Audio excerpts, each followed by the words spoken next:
Assalamualaikum warahmatullahi wabarakatuh. Perkenalkan, nama saya Bilanir Aziza, NIM D20103084, kelas D2 TI A3. Di sini saya akan mempresentasikan materi data bahasa untuk memenuhi proyek UAS mata kuliah pemrograman basis data yang diampu oleh Bapak Mutaram SEMKOM. Model data bahasa adalah suatu konsep yang terintegrasi dalam menggambarkan hubungan antar data, batasan-batasan data dalam suatu sistem data bahasa. Model data yang paling umum berdasarkan pada bagaimana hubungan antar rekor dalam data bahasa. Ada 3 jenis, yaitu model data bahasa hierarki, kedua model data bahasa jaringan, dan ketiga model data bahasa relasi. Model data bahasa hierarki adalah juga model pohon karena hubungan antar simpel digambarkan seperti pohon yang dibalik dengan pola hubungan orang tua dengan anak. Simpel yang paling atas disebut akar dan paling bawah disebut daun. Setiap simpel digambarkan dengan lingkaran atau kotak. Pada gambar di atas, simpel A disebut akar dan juga bertindak sebagai orang tua dengan anak simpel A, B, dan C. Simpel E, F, I, dan J disebut daun, di mana E dan F merupakan anak dari simpel B, serta simpel I dan J merupakan anak dari simpel H. Model data bahasa jaringan. Model data bahasa jaringan merupakan pengembangan dari model data bahasa hierarki, di mana kelemahan yang ada pada model data bahasa hierarki yaitu ketidakmampuannya dalam mengelola hubungan banyak ke banyak atau many to many. Telah dapat diatasi dengan model data bahasa jaringan ini.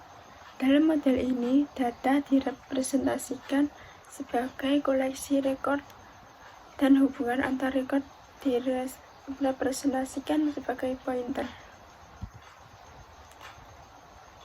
Model data bahasa jaringan mampu menyatakan hubungan 1 ke 1 atau one to one. Satu orang tua punya satu anak, dan satu ke banyak, one to many. Satu orang tua punya beberapa anak, atau banyak ke banyak, many to many. Beberapa anak punya beberapa orang tua. Model data bahasa relasi. Model data bahasa relasi merupakan model data bahasa yang paling banyak digunakan saat ini, karena paling sederhana dan mudah digunakan, serta yang paling penting adalah kemampuannya dalam mengakomodasi berbagai kebutuhan pengelolaan data bahasa. Sebuah data bahasa dalam model ini disusun dalam bentuk tabel 2 dimensi yang terdiri dari baris atau rekor dan kolom. Pertemuan antara baris dengan kolom disebut item data. Tabel-tabel yang ada dihubungkan sedemikian rupa menggunakan file kunci sehingga dapat meminimalkan komponen DBMS. 1. Pengelola atau manajer data. Penyimpanan data bertanggung jawab untuk penyimpanan data dalam bentuk yang terstruktur di dalam basis data ini melibatkan manajemen penyimpanan fisik di disk dan alokasi ruang penyimpanan. Kedua, manajer transaksi atau transaction manager, pengelola transaksi, bertanggung jawab untuk memastikan integritas transaksi dalam lingkungan yang serentak. Ini mencakup pengelola transaksi mulai dari pemulihan hingga pemusnahan.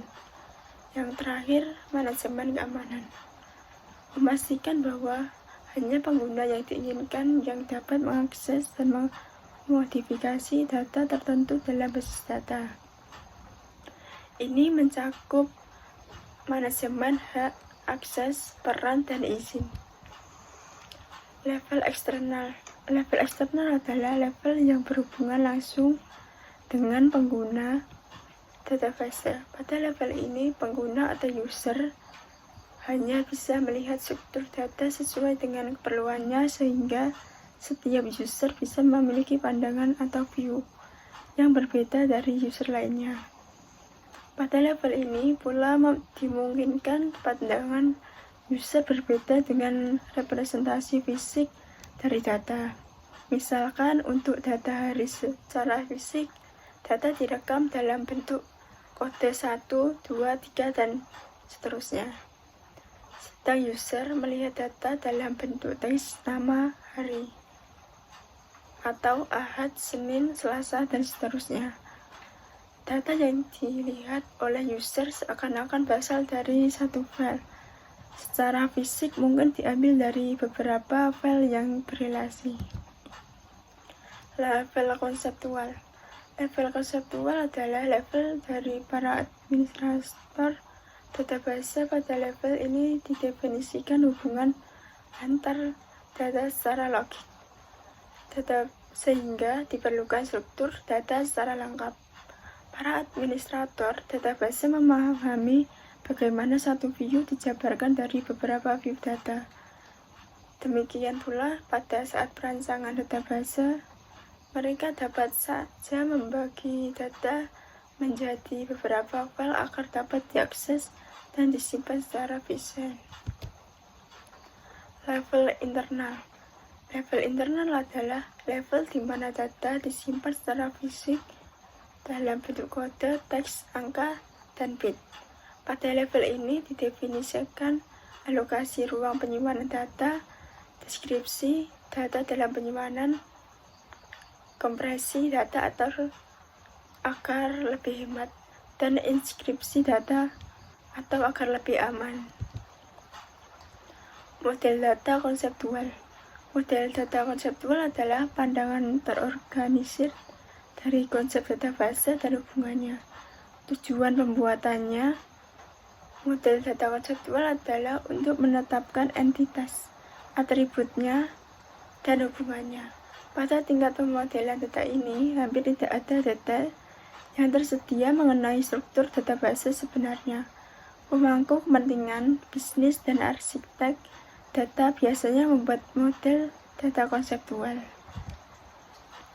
3 penyebab dasar model data konseptual adalah: yang pertama, entitas. Sesuatu di dunia nyata. Yang kedua, atribut. Karakteristik atau properti suatu entitas. Yang terakhir, hubungan, ketergantungan atau hubungan antara dua entitas.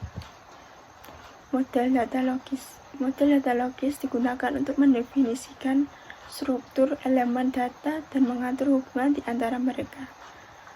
Model data logis menambahkan informasi lebih lanjut ke elemen model data konseptual.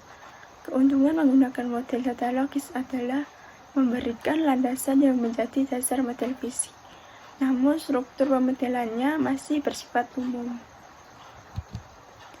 Model data fisik. Model data fisik menjelaskan implementasi model data khusus database.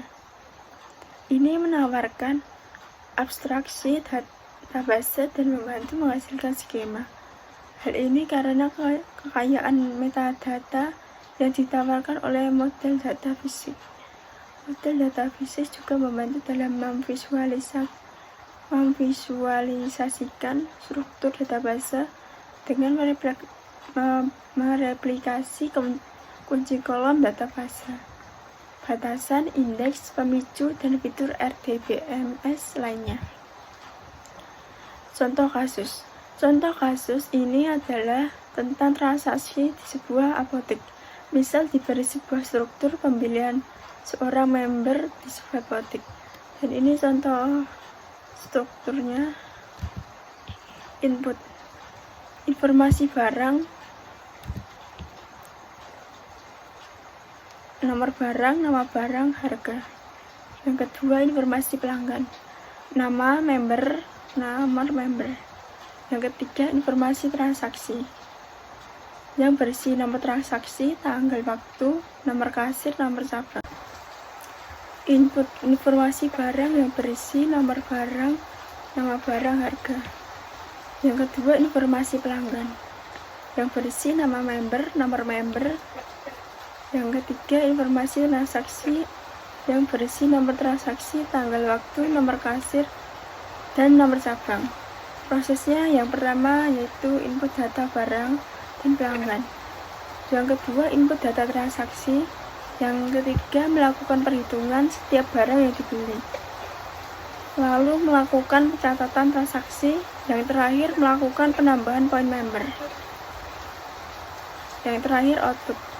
Yang pertama, cetak struktur. Yang kedua,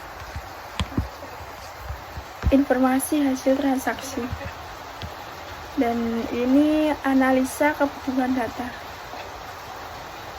Yang pertama ada barang, kasir, member, kantor pusat, cabang, transaksi pembelian, dan barang transaksi.